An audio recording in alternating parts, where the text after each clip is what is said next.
poder da palavra não se revela casualmente, mas reivindica a vitória contra a resistência ao conhecimento de Deus.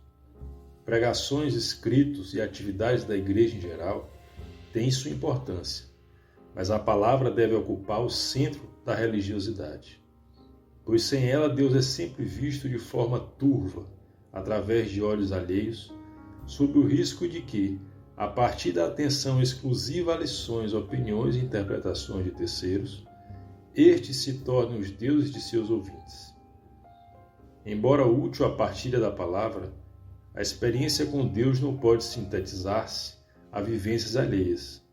Afinal, o que outros dizem sobre ele resulta de suas experiências individuais e deve ser considerado como incentivo à conquista da própria vivência, ou seja, do encontro pessoal com Deus por meio da palavra, a fim de alcançar entendimento particular. Na fé concentrada em práticas e conclusões de terceiros, a palavra permanece sempre no exterior e na superfície, e não transforma, porque não entra no coração.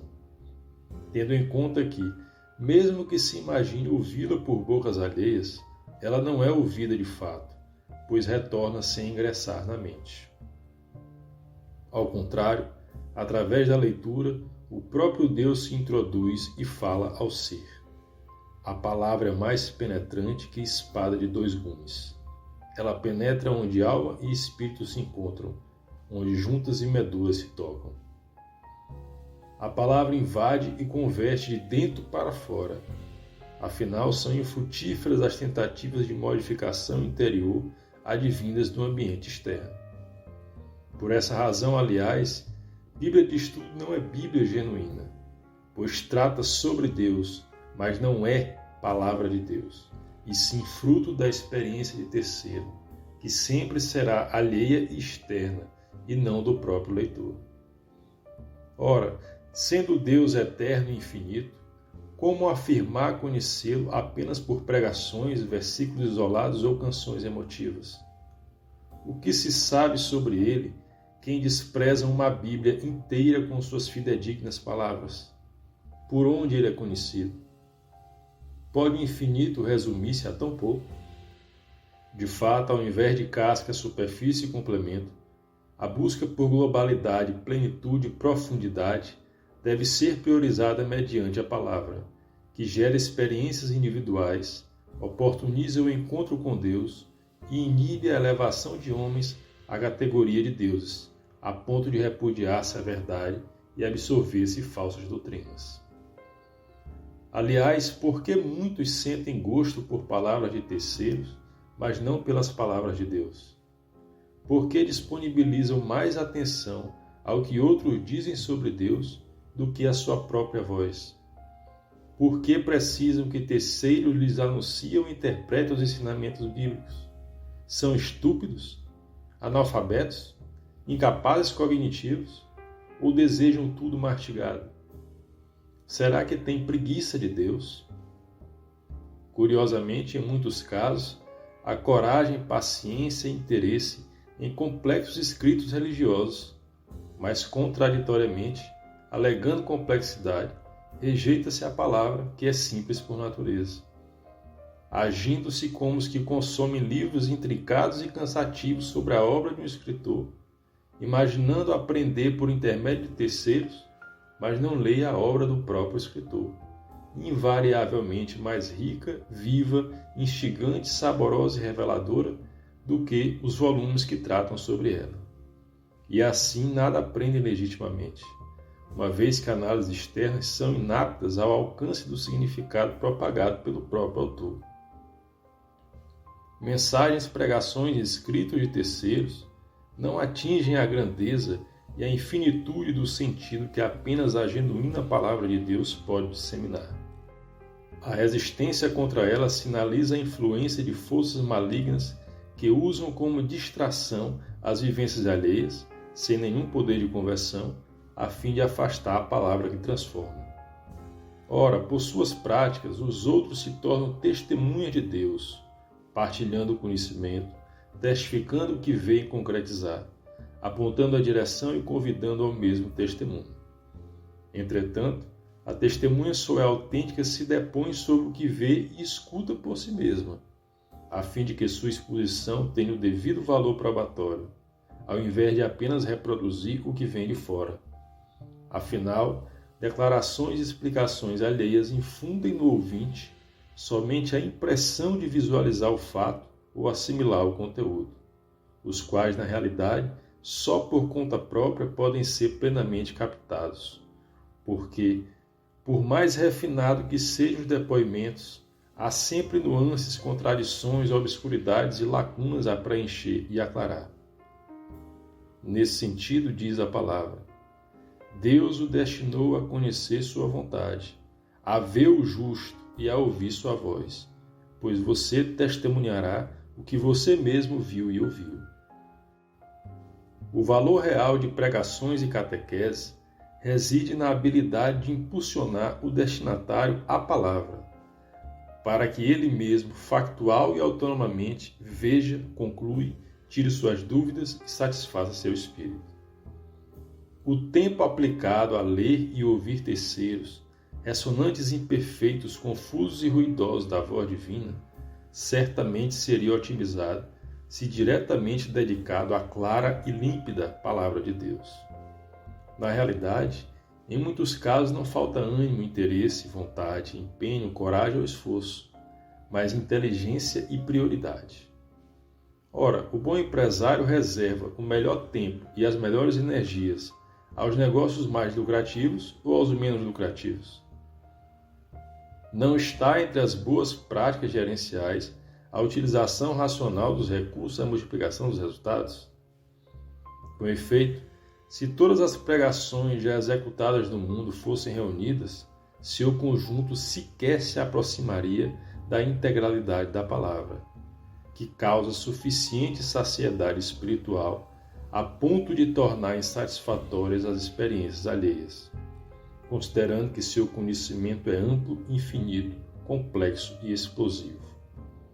Ao enxergar Deus com os próprios olhos, o homem se depara ao Eterno, descobre que pregações não se comparam à sua palavra, percebe que mensagens são, na maioria, pobres, fracas, insuficientes e vazias diante da profundidade do verdadeiro entendimento, e doravante sente ainda mais necessidade por sua apreensão.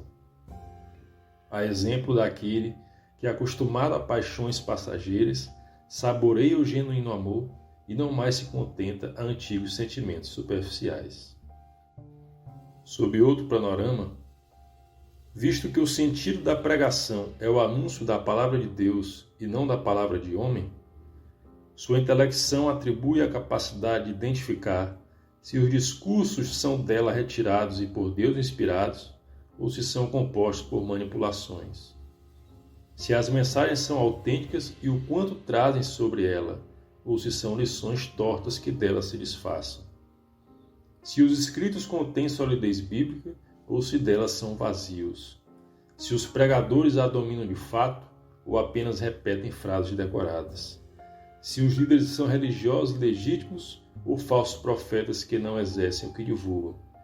E se aqueles protestantes que questionam a fé romana e tentam seduzir católicos por intermédio da pronúncia de versículos desconexos, passando a sensação de sabedoria com o objetivo de atraí-los, têm realmente profundo e concreto conhecimento referente ao que proclamam. Pois, em verdade, muitos não leem ou apenas passam a vista sobre a palavra, decorando passagens previamente escolhidas por seus pastores, unicamente como lição de casa, que tangenciam e enviesam suas análises à medida que desconsideram os respectivos contextos. Afinal, ao deparar-se com os raros católicos que a conhecem, muitos deles fogem de imediato, seja porque não logram convencê-los, seja porque temem que a lucidez da real compreensão denuncie as trevas de suas ignorâncias. Haja vista que seu poder de persuasão limita-se a alcançar os romanos incautos e desésticos de cognição, atuando assim como os fariseus e escribas desmascarados por Jesus, os quais o menosprezavam e sucumbiam diante de seus argumentos, e revelavam por suas descrenças não conhecer de fato as Escrituras que diziam estudar, pois, do contrário, em Jesus acreditariam, tendo em vista que elas o apontam. Assim como por ausência de formação é inviável ao paciente contestar o médico sobre o diagnóstico e o tratamento que lhe é ministrado, sem prévio conhecimento da palavra é impossível perceber a adequação do discurso religioso aos desígnios divinos, pois ela é a única capaz de conceder aptidão para reconhecer maus interesses e falsidade de doutrinas, líderes e denominações. Não por coincidência, São Pedro diz que a palavra é leite puro, pois tal qual no leite puro, nela não há tempero, químicos, conservantes, fermentos, misturas ou preparos. Na palavra cristalina não há subterfúgios, maquiagens, disfarces e manipulações, os quais são usados por fraudadores para seduzir e apoderar-se de pessoas, de suas forças e de seus bens, conquistando-os mediante pregações e palavras doces, pomposas e bajuladoras, e ludibriando mentes e corações. Além disso, por não conhecer inteiramente o ouvinte, nenhum pregador pode visualizar suas histórias e dificuldades, nem fornecer as soluções das quais ele necessita, pois apenas Deus, que conhece o homem através da palavra que sonda os mais íntimos sentimentos, é capaz de curar a alma e dar as respostas que perfeitamente se encaixam às situações particulares, dado que por meio dela ele se direciona às suas necessidades específicas. Evidentemente, a palavra escrita não é imprescindível à expressão divina, que pode ocorrer por meio de conselhos, mensagens reconfortantes ou da própria consciência. No entanto, esses eventos são raros e quase nunca há propensão bastante para discernir se provém de Deus ou não. Afinal, muitos desejam palavras, sinais e revelações, mas por não conhecer, são incapazes de absorver sua manifestação.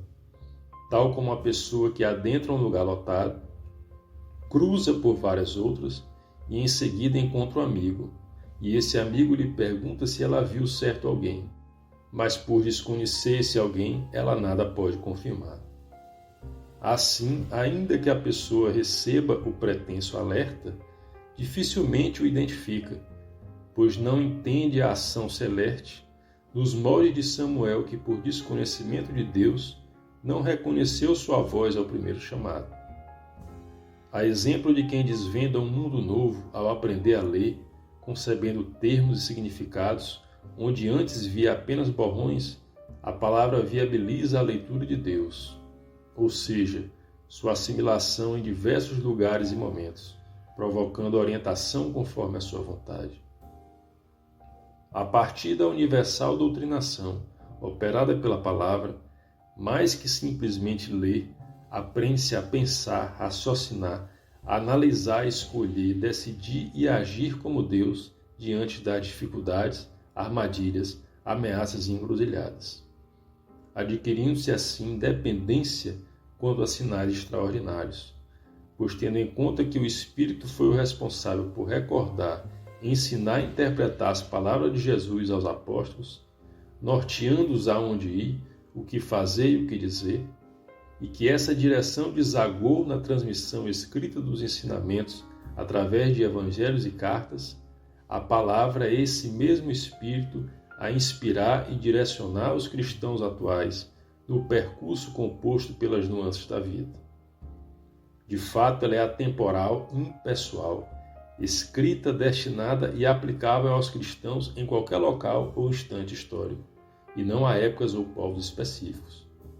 Por ela, o cristão é doutrinado, aconselhado, consolado, fortalecido, corrigido e admoestado de forma direta, pessoal, íntima e exclusiva pelo próprio Deus Pai, Filho e Espírito Santo, mediante a pena e a voz de sábios, profetas e apóstolos, cuja experiência única e espiritual, transcendente, metafísica, sublime, elevada e celestial não pode ser substituída por simples palavras humanas. Na maior parte da história cristã, A palavra falada possuía muita força, pois a voz era o principal meio de exteriorização da mensagem divina. Afinal, as poucas Bíblias eram escritas à mão e reservadas aos religiosos, enquanto as pessoas comuns tinham pouco ou nenhum acesso e precisavam da pregação para captar a vontade de Deus. Desse modo, da boca de discípulos, apóstolos, santos e cristãos fidedignos em geral, emanava o poder celeste sobre quem os ouvia, por intermédio da forma e do conteúdo da linguagem. E quanto mais fiel fosse o pregador, mais força de conversão havia em seu discurso. Afinal, Cristo vivia em seus apóstolos, e sendo ele a palavra, os cristãos, enquanto modelos perfeitos seus, também nela se transformavam. Em verdade, naquele tempo, a figura do pregador tinha mais importância do que o sermão, pois em sua simplicidade, mesmo sem pleno entendimento, muitos se inspiravam a seguir Jesus ao crer que o orador praticava o evangelho propagado. Contudo, conforme as profecias, ao longo do tempo a fé diminuiu. Os cristãos deixaram de ser modelos perfeitos, os oradores se desassemelharam a Jesus, grande parte do antigo crédito se perdeu e, por conseguinte, a palavra falada perdeu força. Afinal, a infidelidade retira a autoridade para falar em nome de Deus, porque nele não se vive. E retira também o poder atrativo e inspirador da mensagem, uma vez que a credibilidade do pregador é indispensável à crença no que ele diz, exigindo-se, portanto, que ele seja cristão verdadeiro em palavras e ações, pois Deus não usa como instrumento quem não se faz autêntico instrumento seu. Não por casualidade, a imprensa foi inventada entre o fim da Idade Média e o início da Idade Moderna, justamente o começo do processo global de resfriamento da fé, no qual o homem passou a rejeitar Deus e os cristãos se desigualaram de Jesus, popularizando assim a Bíblia, primeiro livro impresso, que se espalhou pelo mundo ao alcance de todos, indicando que, certamente, a imprensa compôs ou foi adotada no projeto celeste, que ao assimilar o arrefecimento da fé, a debilidade da pregação e o relaxamento dos cristãos, decidiu através dela criar um meio pelo qual não se dependesse exclusivamente de pregadores para compreender a vontade divina. A palavra escrita substituiu então a tibiez de religiosos e mensageiros e os superou em importância, motivo pelo qual hoje o poder transformador está nela, que oferece independência e dispensa os intermediários, possibilitando a cada fiel aprender diretamente da voz do Criador, sustentar seu credo na rocha bíblica, a despeito das fraquezas humanas, e tornar-se, abaixo de Deus, o dono da própria fé. Afinal, a instrução inaugura a habilidade de pensar individualmente, localizar por si mesmo o caminho e a verdade e mover-se independentemente pelo que se sabe. De certo, ela está ao dispor de todos, a fim de que ele seja percebido pela própria razão, visto com os próprios olhos, ouvido com os próprios ouvidos e tocado com as próprias mãos. O que nós vimos e ouvimos, o que nossas mãos apalparam, falamos da palavra que é a vida.